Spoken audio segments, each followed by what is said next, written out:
Good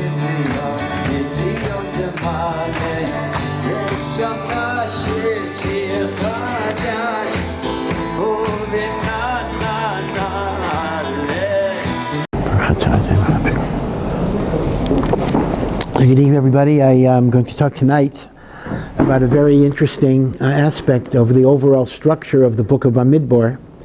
Shlomo HaMelech says in the book of Mishlei, Chachmas Nashim Bansa Besa, the wisdom of a woman truly builds a house, a home.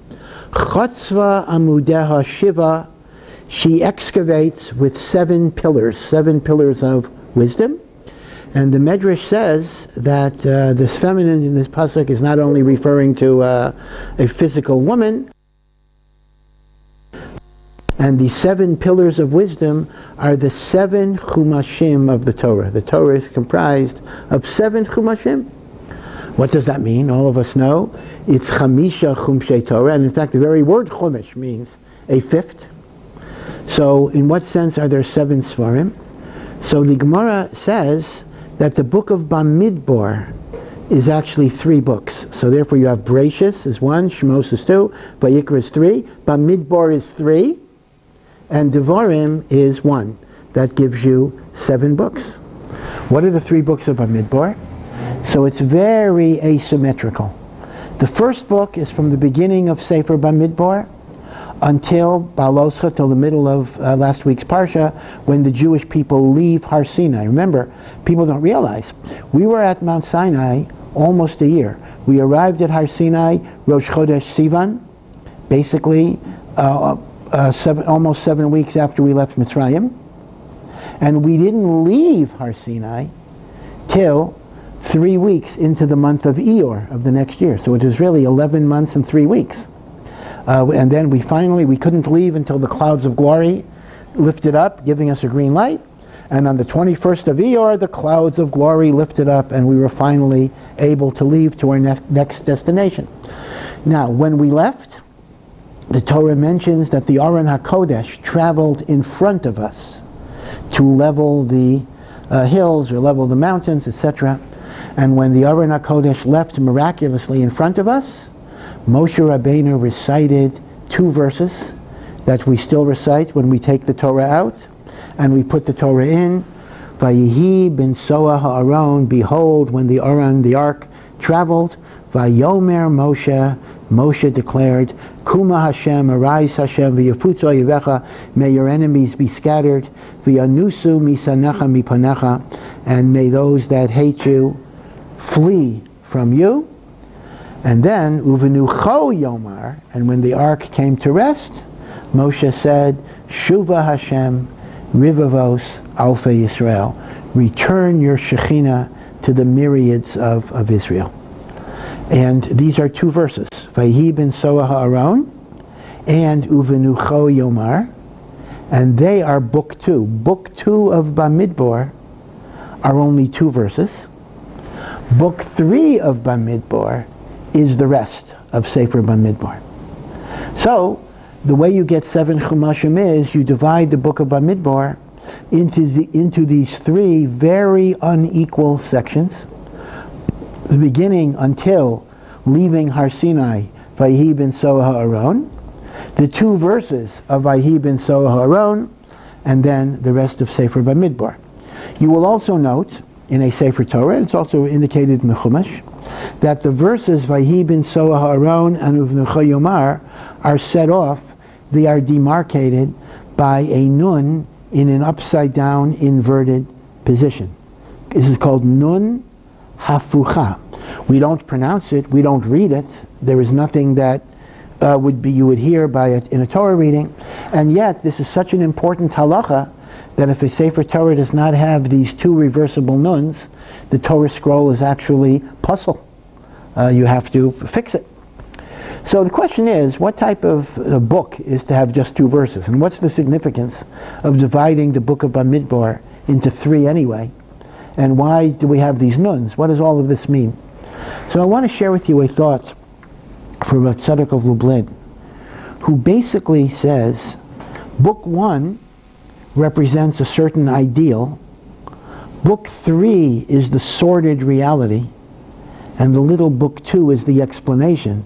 How do you get from here to there? Book 1 is essentially the ideal type of Jewish society that HaKadosh Baruch Hu desires, in which we have 12 tribes, each of which having their unique mission, their unique configuration. I think we've already spoken about the idea that why are tribes important bichlal? It's very, very clear in the Torah that tribes play an important role. Every tribe had its own flag, it had its own nasi, its own prince, it had its own jewel in the Kohen Gadol's breastplate, its own designated place in the camp, and when we get to Eretz Yisrael, the tribes are going to have their own designated land. Now it's true that Bisman Hazeh, we don't have that much of a tribal consciousness. Unless you're a Kohen or Levi, most of us don't even know what tribe we belong to. The fact that you might be Sachar and I might be Zavulun or whatever it is not something that seems to be important to us. But certainly in the Torah and in the time of at least the first Beis HaMikdash, tribal affiliation was something that was extremely important. You weren't just a Jew. You identified, part of your self-definition was you're a Reuvenite or a Shimonite or whatever it would be.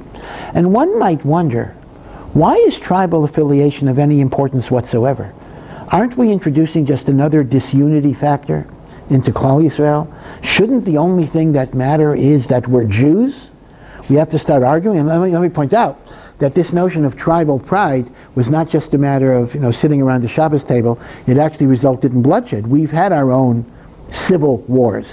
At the end of the book of Shoftim, if you remember the story of Pilegesh Begiva, in which a woman was raped and ultimately murdered, and the tribes demanded that Binyamin, the tribe of Binyamin, deliver the offender. Binyamin refused as a matter, the way the Ramban explains it, of states' rights. They basically said, we are not going to extradite wrongdoers into the territory of other tribes, because every tribe is like a sovereign nation, albeit we have the same religion. I mean, it's uncanny. If you study the American Civil War, you will see that the American Civil War was not fought over slavery directly. It was fought over the issue of a state having the right to secede from the Union. This is mamash what the story of Pilegesh Begiva was, where Shevet Binyamin refused to acknowledge what you might call national authority in matters of extradition, in matters of criminal offenses and the like. So this was a serious thing. People took their tribe seriously, because indeed the Torah takes the tribe affiliation seriously. Question is, what is important about tribes? And the short answer is that the Medrash explains to us, based on Yaakov Avinu's blessing, in which he identified unique characteristics of each Shevet. Each Shevet had its own unique approach in Avodat Hashem. So on one hand, we have a common uniformity of Torah and mitzvos, but each tribe did it in a different way. And the lesson here is, community is not one of conformity, it's not one of sameness, it's not one of everybody being the same, but it is also a celebration of diversity, and a celebration and a recognition that each tribe, and by extension each individual, brings their own uniqueness in Avodat Hashem, and that uniqueness cannot be crushed, should not be squelched. And that is why there is such a celebration of tribes. So going back to part 1 of Bamidbar as the ideal, it creates this tribal division. It expels from the tribes those factors that are destructive, that are tameh. For example, we're told the leper, the zav, the one of the gonorrheal discharge, and the tameh mace, the one that's in contact with the dead, and Rav Tzadok is masber that they are symbolic of negative kochot in Am Yisrael, just as there are 3 positive powers: Torah, learning of Torah; avoda, divine service; gemilas chasadim, and loving kindness. And they keep the world alive. There are 3 negative destructive factors: jealousy, excessive lust, and a desire for honor and ego gratification. Kina taiva v'kaved. Maitzian es ha'adam mina olam. They take a person out of the world. And the Alter Slobodka used to say, don't think that only means you're going to lose your world to come. That's obvious. but it means even your life in this world is going to be miserable. Because when you're filled with jealousy, looking at the other people, and when you're seeking ego gratification, and when you have an incessant desire for hedonistic pleasure, you will not enjoy the life that God has given you. Your life will be miserable in this world. So the basic idea is that part one is the ideal Jewish world, both in terms of recognizing individuality through the tribal affiliation, banishing the forces of impurity, kina, taiva, v'kavod, understanding that each person has their unique role, and that represents the way things ought to be. Now, part three of Bamidbar is the sordid realization of failure, because starting from our leaving of Har Sinai, most of the rest of Bamidbar is going south, as they say. We have the story of the complaining of the mun, about the mun, where we get the quail, which represents taiva, and excessive lust. We have the story of the spies, a lack of faith in God. We have the story of Korach, which is kavod, seeking honor. Which means to say, what you have here is, part one of Bamidbar is the glorious potential of what could have been. Part three of Bamidbar is the monument of failure to what the Dor HaMidbar eventually became. Ad Kedei Kach, that of course they had to die out, and they were not even permitted to enter the land of Israel except for the women and Yoshua and Kalev. So how do you go from the height of holiness that the beginning of Bamidbar represents? The Mishkan has been dedicated, and all of the tribes are aligned around the Mishkan, and all of the factors of Tumah and destruction are expelled from Am Yisrael. Well, you get it from those two verses. Those two verses are the fatal transition. Chazal tell us, when the Jewish people, after over 11 months, almost a year, were finally given the green light that they could leave Mount Sinai, they did so with a great sense of joyous anticipation. In Rashi's description, taken from Chazal, they left Mount Sinai Cuttino Cabaret mi beis hasefer, like a child running away from school, and I would add, in our experience, the last day of the regular semester, meaning to say right before summer vacation. You just run out of there. What were they afraid of? They said, well, listen, we've been at Mount Sinai for almost a year. We got 613 commandments. If we keep on staying at Mount Sinai, who knows what more commandments we're going to get. Baruch Hashem, we couldn't leave till we got the permission to leave, but Baruch Hashem, we can get out of here. By the way, even based on their cheshbon, it was erroneous, because Lamaisa, they continued to get mitzvos even in the desert for the 40 years. So leaving Mount Sinai did not terminate their getting mitzvos, but they thought it would. So their attitude was, Cuttino Cabaret mi beis hasefer. They looked at the Torah as a burden. They looked at it as something that they're stuck with and they have to do. But they didn't, at least at that particular juncture, they didn't have joy. They didn't have enthusiasm. They didn't have passion. And when you lack that joy and your enthusiasm, you can go from the highest holiness to the greatest, most sinful degradation. And therefore, the reason those two psukim, which talk about leaving Mount Sinai, are bracketed as a separate book, is when you leave Mount Sinai, Cuttino Cabaret mi beis hasefer, all of the dreams of greatness that could have been achieved are going to be smashed into the dust. Cuttino Cabaret mi beis hasefer. Now, what is the significance of the Nuns? So you may recall a Gemara in Brachos. You know, we have Tehillim Kuf Mem Hey 145 that we popularly call Ashrei, although that's actually a misnomer, because Ashrei Yoshvei Veisecha Od Yehalalu Chasela is not part of that Tehillim. It's actually taken from another chapter of Tehillim. Tehillim 145 actually begins Tehillah LeDavid, and as you know, it's the famous Ashrei that we recite 3 times a day, and every verse begins with a letter of Aleph Beis, except there is no verse beginning with the letter Nun. We have Malchuscha, Malchus Kol Olamim. Your kingdom is an eternal kingdom. That's the Mem. And then the next pasuk is Somech Hashem. Hashem supports all who falls. You go from Mem to Samach. There is no pasuk in Ashrei beginning with Nun. The Gemara in Brachos quotes Rav Yochanan. Why is there no Nun in Ashrei? So the Gemara in Brachos says, because the letter Nun connotes the idea of nefilah, falling, failing. There's a pasuk in Amos who prophesied before the exile of the 10 tribes. Nafla, talking about the Jewish people, she has fallen. Lo sosif kum, she will not get up again. This is a potential curse. Baruch Hashem, this was not Mekoyim. But Hashem is saying that we could theoretically reach a state of nafla, we have fallen. Lo sosif kum, she will not get up again. Besulat Yisrael, Virgin of Israel. So the letter Nun connotes the idea of nefilah.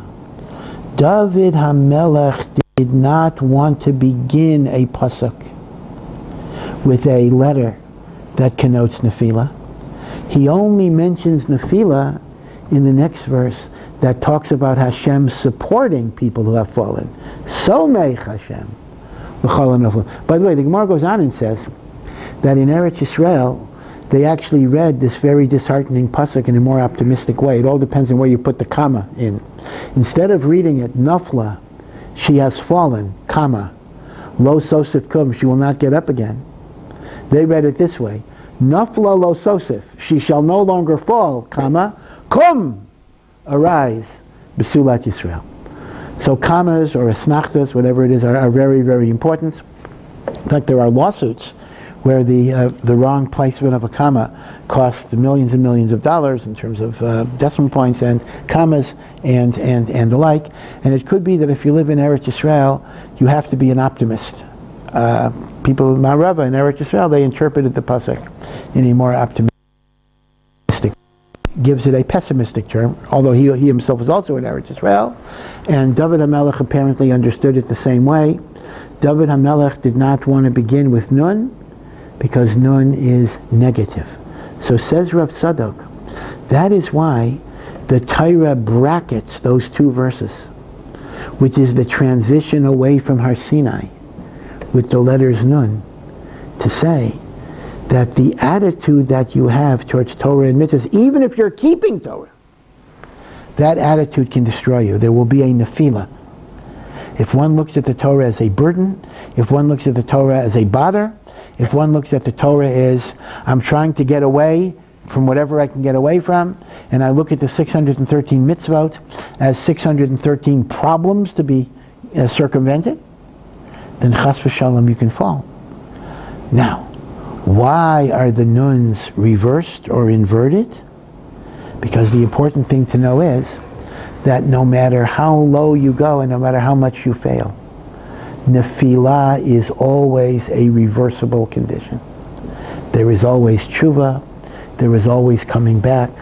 One should never have the feeling that they have reached a point of no return. So this is how Reb Tzadok generally understands the structure of the book of Bamidbar.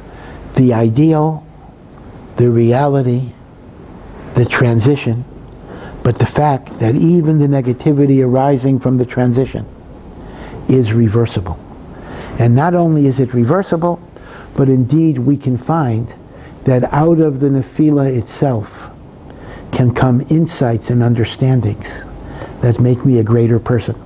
This is a complicated idea, but once again, we read in Chazal that the place where the Baal Tshuva stands, this is also a statement of Rabbi Yochanan, is greater than the place of the person who never sinned. And why is that so? Somebody is such a good person, they've never sinned. And yet the sinner who does tshuva is more esteemed in the eyes of God. Part of it is, the Rambam says, is that the person that sins and experiences distance from God knows what that is and has such a pain and a passion that their fiery commitment to HaKadosh Baruch Hu is even stronger. And it's out of their failure that passion was generated. So in a strange way, it was the movement away from Hashem that engendered the feeling to be close to HaKadosh Baruch Hu in a much more powerful way. We have a saying in English, absence makes the heart grow fonder. And it is true that spiritual distance can give a person a yearning and a desire for closeness that can be much more powerful than the person who never had that spiritual distancing. That's why there's an expression that is used, and it's mamash taken out of context.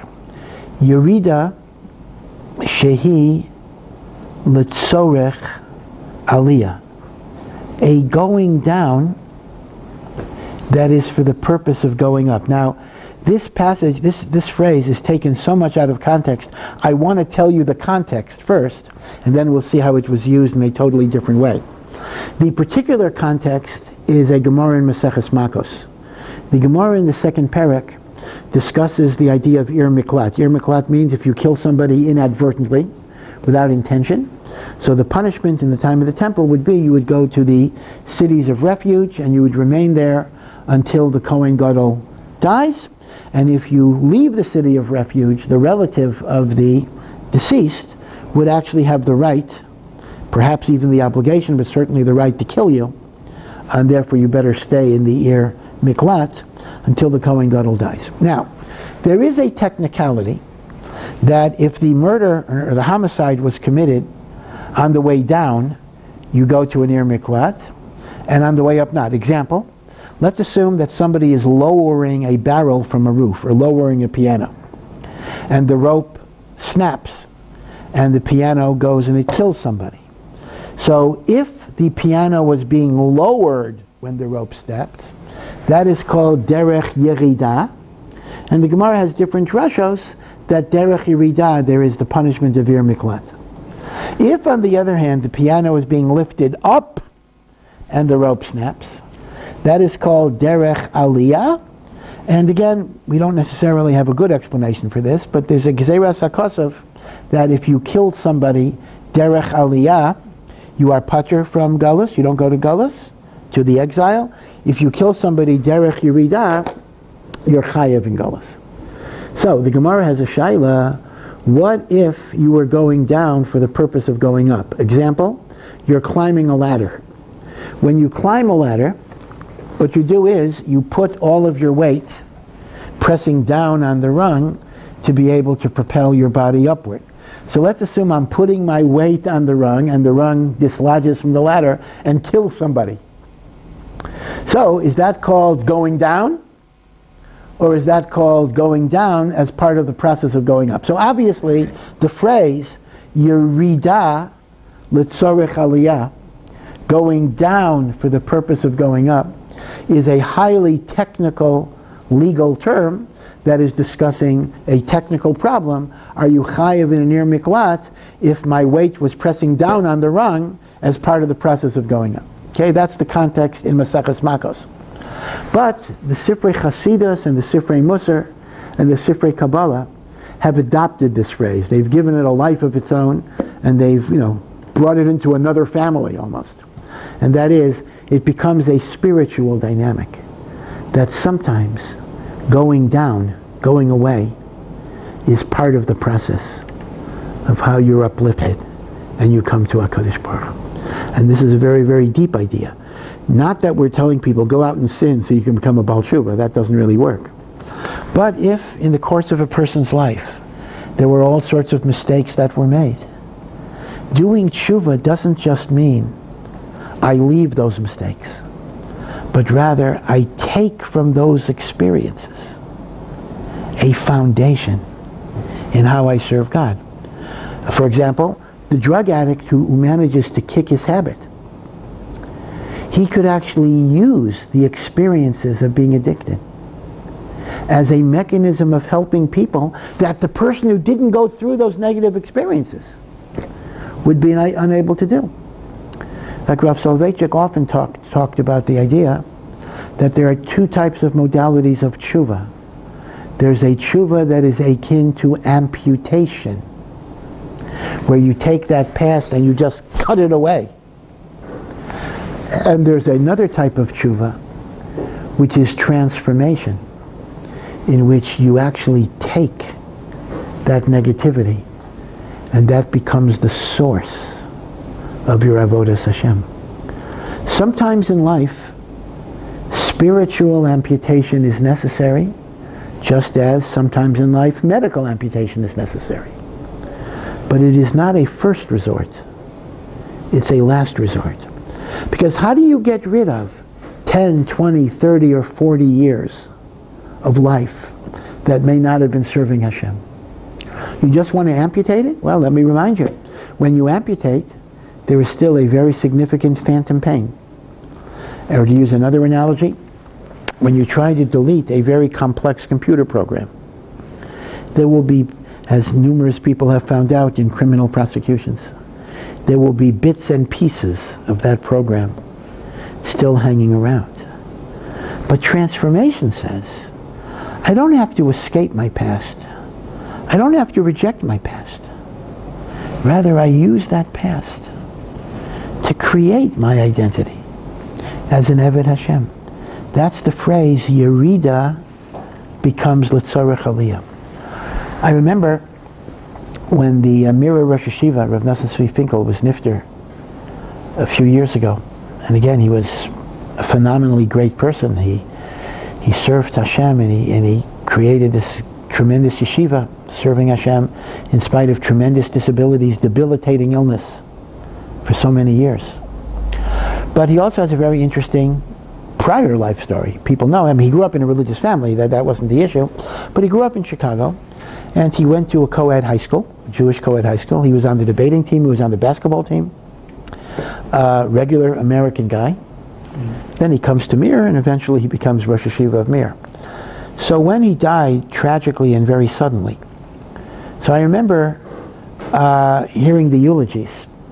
And the eulogies essentially had one uniform tone to them.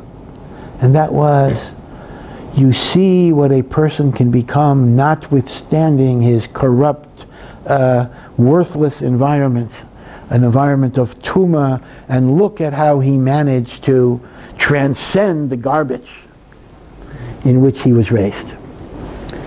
And they were praising him because he came from an environment that was totally bad, totally bereft of any redeeming value. And he managed to become who he became. Now, since I came from roughly a similar environment, I was a little offended, actually, that I don't regard Hartford, Connecticut as junk or corrupt. And I would suggest the following. I would say that part of the Rosh Hashiva's greatness is not in spite of the environment he came from, but it is because of the environment he came from. Yes, he went to a co-ed high school, and certainly most Charedim, I include even myself, we wouldn't l'chatchila want to send our children to a co-ed high school, to Nisyonos, okay, Eino Chinami, not the best environment. But if you look at the Rosh Shiva's life, and you see that one of his extraordinary powers, abilities, was the ability to relate to every type of American kid. There were American teenagers who come to Eretz Yisrael. And they're not familiar with intensive Torah learning. They're not familiar with an advanced yeshiva. And they look at kollalim, and they look at learning, and they don't even know what's going on. And then they finally get to meet the Rosh Hashiva. And this guy will not be able to relate to them in any way. And yet he can then talk to them about basketball and a hook shot and a jump shot. And his koach was, he was able to show generations of American kids, and I assume kids from other countries as well, that you can be normal, you can be in sports, you can even have girlfriends as a teenager, but you can still become an Eved Hashem, and you can become a great Talmid Chacham. What he did was he took from his environment. It's not a question of simply making believe. I know other people, and again, they're well-intentioned, who came from modern environments, and some of them are great Rosh Hashivas, and they make believe that environment just didn't exist at all. In fact, I don't want to get into Lashon Hara Chas v'Shalom, but in Maryland, where I come from, there is a sister of a prominent Rosh Hashiva, and the sister used to pour out her soul to me. They said she just couldn't stand that her brother was denying the origin from which they came, which was Orthodox. But it wasn't like a modern Orthodox. And the brother is making believe that didn't exist, when in fact it did exist. So there are people who literally deny where they come from, when in fact, in many ways, we have to embrace it. You know, you come to Eretz Yisrael, and you know, you may come from Montana, North Dakota, you know, wherever it is, and you meet people who have been here for 300 years, 500 years, generations of rabbis, Talmidei Chachamim, Tzaddikim, and we naturally feel a little bit overwhelmed, like, who am I? You know, on a good day, I'll speak Hebrew as well as his fourth grader. You know, how much Torah will I know? You know, the kid by sixth grade may know more Gemara than I know, at least initially. And we get overwhelmed because we see people who have such greatness, and we're so far from it. But here's the secret. It is very, very true that the 10th generation Yerushalmi has something very, very precious that we don't have. Absolutely. But it's also true that the person from South Dakota has something that the 10th generation Yerushalmi doesn't have, that can also be special, that can be nurtured. Because keep in mind, it was HaKadosh Baruch Hu that decided where we would be born and in what family we would be born. So to simply say, if I was put there, that was a waste, you're really questioning HaKadosh Baruch Hu's wisdom. If I was put in a certain environment, there's a reason why I was there. And if I deny that connection, I'm never going to figure out that reason. So, this is the inner meaning, the deeper meaning of the reversibility of Nefilah. It is not the Nuns. It is not simply escaping the negativity of my environment. It's transforming the negative into the positive, in which my strength and my insight from my life is not something I'm ashamed of, but it is the source of who I am, and it is the basis of how I serve HaKadosh Baruch Hu. And this again, Rav Soloveitchik would call the tshuva of transformation rather than the tshuva of amputation. Again, amputation has its place. Sometimes a person's, God forbid, a person's relationship with his parents might be so toxic, it might be so deadly, that unfortunately there may have to be a distancing. That is often the case, not always, but it's often the case if there was severe physical or even emotional abuse. And we recognize, Halakha recognizes, that sometimes you have to cut off your connection with your parents. But that's a last resort. When I hear all sorts of questions, people always ask me, they have wonderful parents who may not be religious. You know, should we let our children go to our parents? You know, assuming that the parents will not try to sabotage kashrus and the like, then why not? Why shouldn't they be connected to good people, to people of midos, to people of integrity, to people of love? I mean, there are religious people who might be more dangerous if their midot are not good. Right? Bad midot are actually more contagious than not keeping Shabbos. It's one thing you notice about religious children, and it's a very big tribute to them, that little kids, at least very, very young kids, they love rules and structures. So if you kind of tell them, don't eat any candy that doesn't have this symbol on it, they're going to look, it's going to become a game with them. In fact, we even have stories where the Gadol Ador of Moshe Feinstein gave a kid a candy, and it didn't have the hechsher that the parent told the kid. So he looks to his rabbi and he says, can I eat this? You know, it doesn't have, so kids understand. We don't turn on the light on Shabbos. We don't eat something without the supervision. They understand that. That feeds into the ritualistic behavior of small children. But you know what's contagious? When people yell and scream and lie and are cruel, those are things kids are going to pick up. So if you're really worried about negative influences on your children, be worried more about bad interpersonal midot than whether somebody is mahadrin or whatever it would be. We're worried sometimes about the wrong things. And I think I mentioned the story before, so forgive me for repeating. I remember, I have a friend, he actually lives in Eretz Israel, but he grew up in a totally secular environment. And when he graduated college, he took a trip, and one of his stops was Israel. And he became a Baal Tshuva. And not only did he become a Baal Tshuva, but he became a Gerer Chesed. Very unusual, because Gerer does not have active outreach. Shtreimel, not a horizontal shtreimel, a spudik it's called. That's kind of the tall, vertical shtreimels. Nisaks, Yiddish speaking. And I was invited to his wedding, and lo and behold, somehow, this must be the only two Ger Balei Tshuva in the world, he met a woman who went through the same process. They're getting married. I was invited to the chasna. The chasna was in Mea Shearim. And I wore a hat and dark suits, but I felt a little out of place. It wasn't my usual venue. His parents came from the States, and for them this was the Twilight Zone. This was absolutely foreign. I mean, they could not believe what had happened. They couldn't believe what their son looked like. They couldn't believe the idea that the women were not in a different room. They were in a different building. The women were a block and a half away. They couldn't believe it.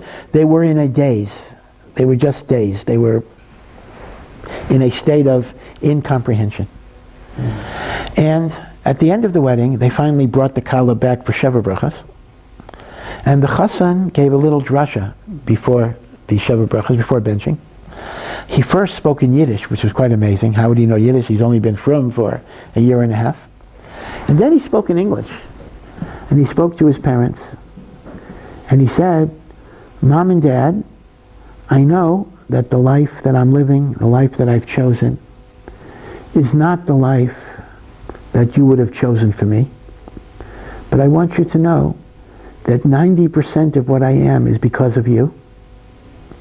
And the 10% that is different is because you gave me the courage and the strength to find my way in life based on what was best. So he says, I owe everything to you, even though my life is very, very different. Now, a lot of the people there were Hasidim. They did not know English, but I remember seeing this Chassid next to me who didn't seem to know any English, but he was nodding away because there was a sense that something powerful was being said.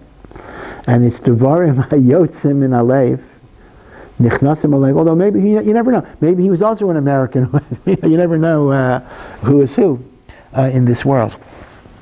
And I thought, and I remember this story really my whole life, because to me this exemplifies the idea that you embrace the totality of your being, that your parents did make you who you are. They gave you basic values. They gave you basic hashkava.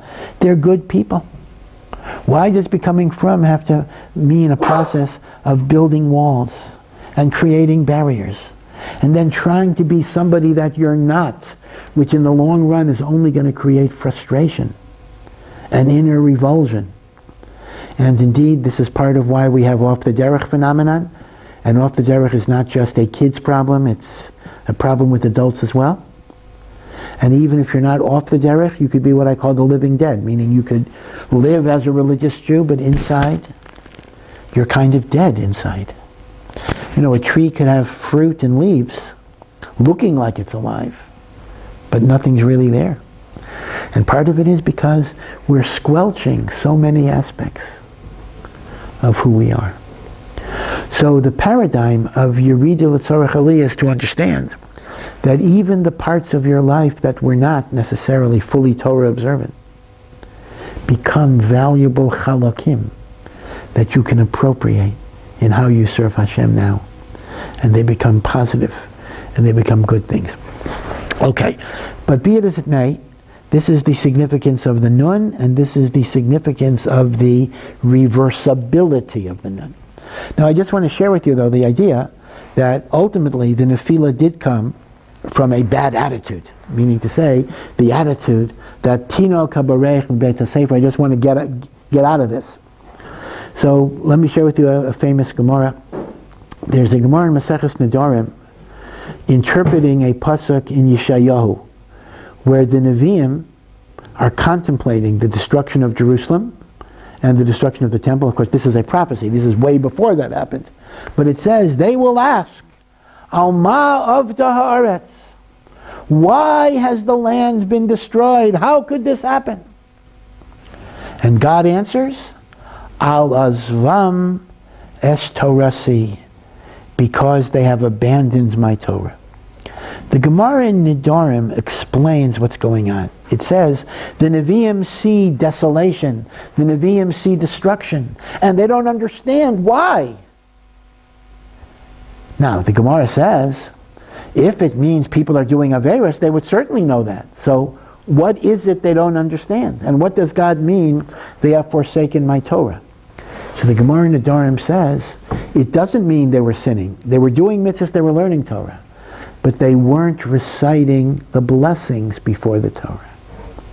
And therefore the Chorban Beis HaMikdash happens because they didn't recite brachos over the Torah. That's a Gemara in Masochist Nidoran. The question is very obvious. Is this drasha talking about the first Beis HaMikdash or the second Beis HaMikdash? It is clearly talking about the first Beis HaMikdash.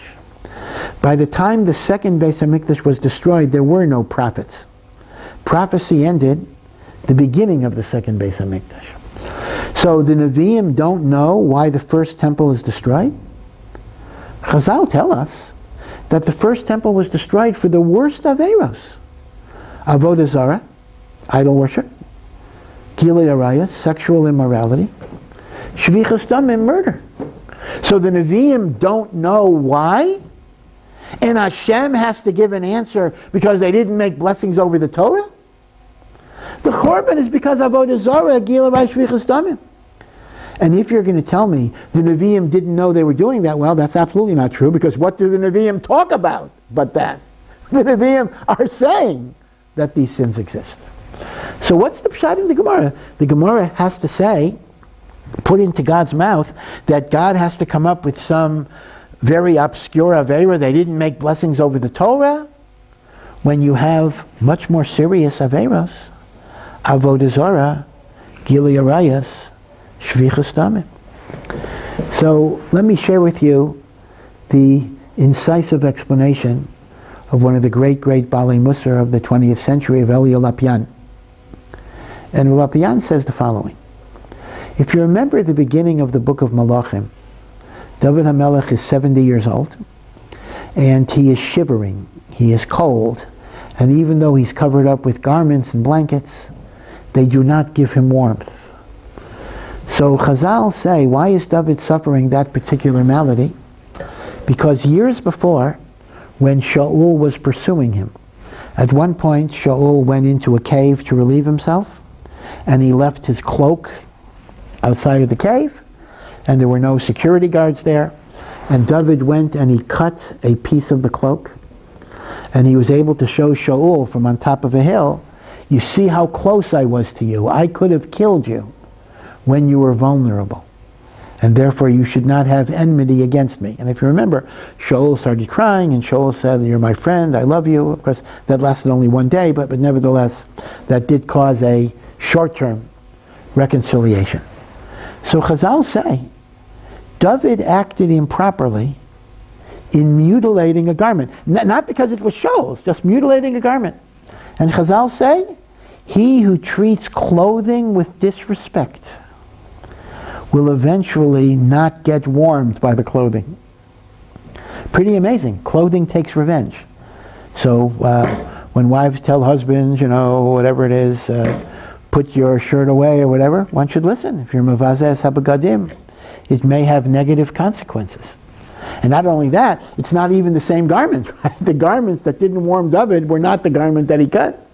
But apparently there's some communication.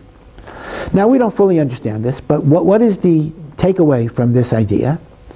That when you treat something with disrespect and disregard, it will not provide the function that it's intended to provide. So here's Rav Elia's interpretive leap.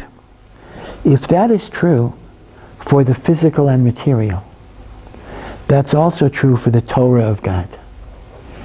When the Gemara in Nidoran interprets the verse in Yeshayahu, that the Nevi'im aren't going to understand why was the Beis HaMikdash destroyed, They are not asking what sins caused the destruction of the temple. That is well known. The sins that caused the destruction of the temple are Avodah Zarah, Gilui Araya, Shvichas Damim. But they're asking what you might call a meta question, and that is, given the facts that the Jews were learning Torah, should not their learning of the Torah elevate them? Should it not protect them? Should it not make them better people? Meaning, yes, we know they did Avodah Zarah, Gilui Araya, Shvichas Damim. The question is, what brought them to that level? It's like a person learning in yeshiva. I'm learning in morning Seder, 9 to 1. Really good learning. I have a 2-hour break. So I go somewhere and I rape, pillage, and murder. And then I get back in time for mincha, and I have a good afternoon Seder.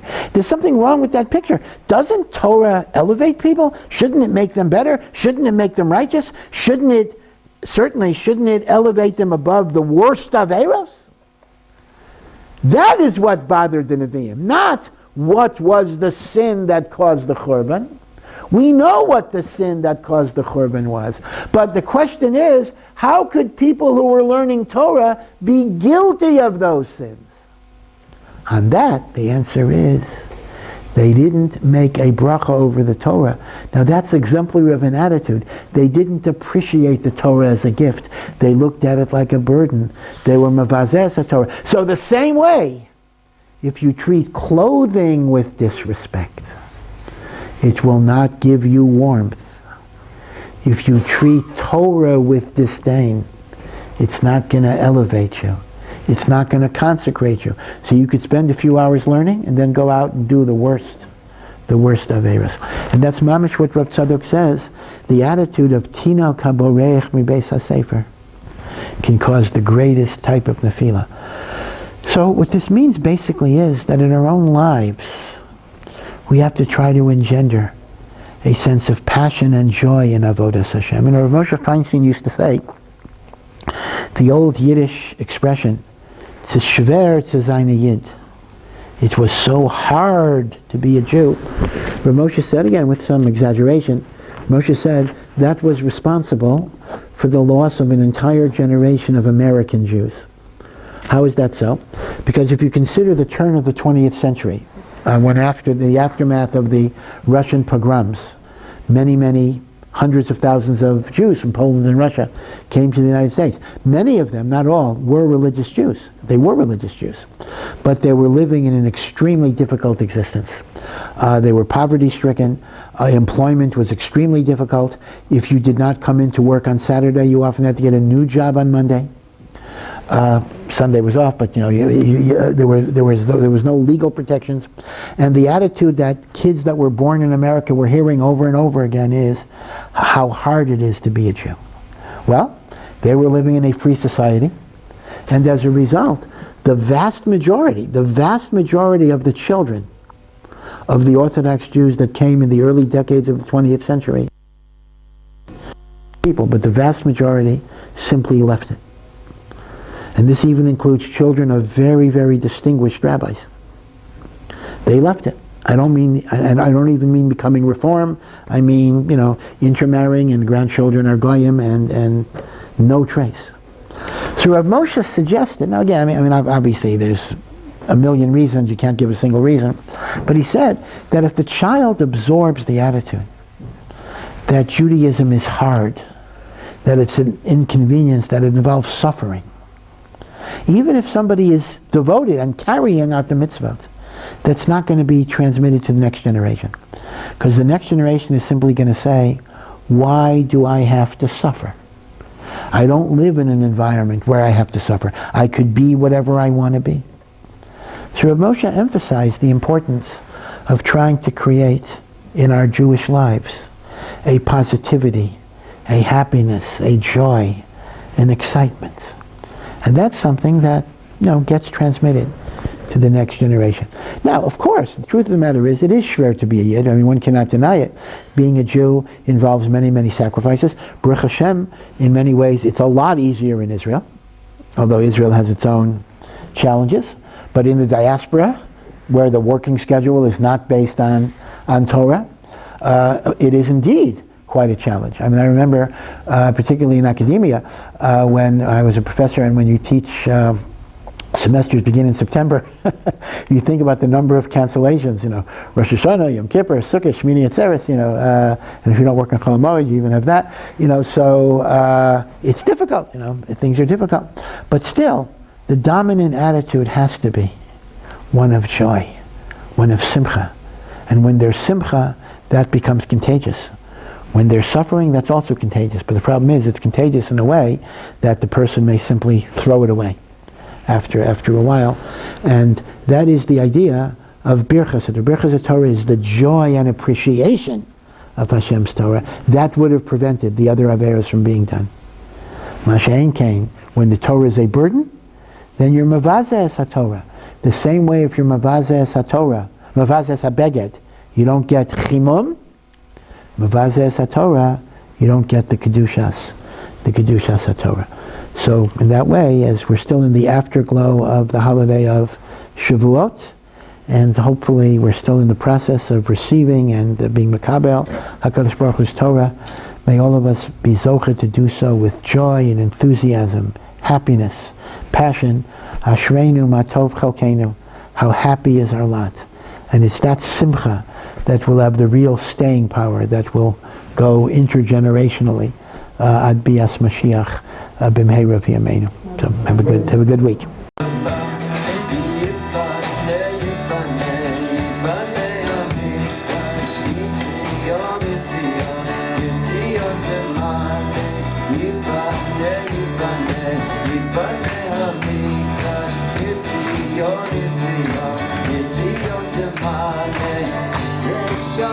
It's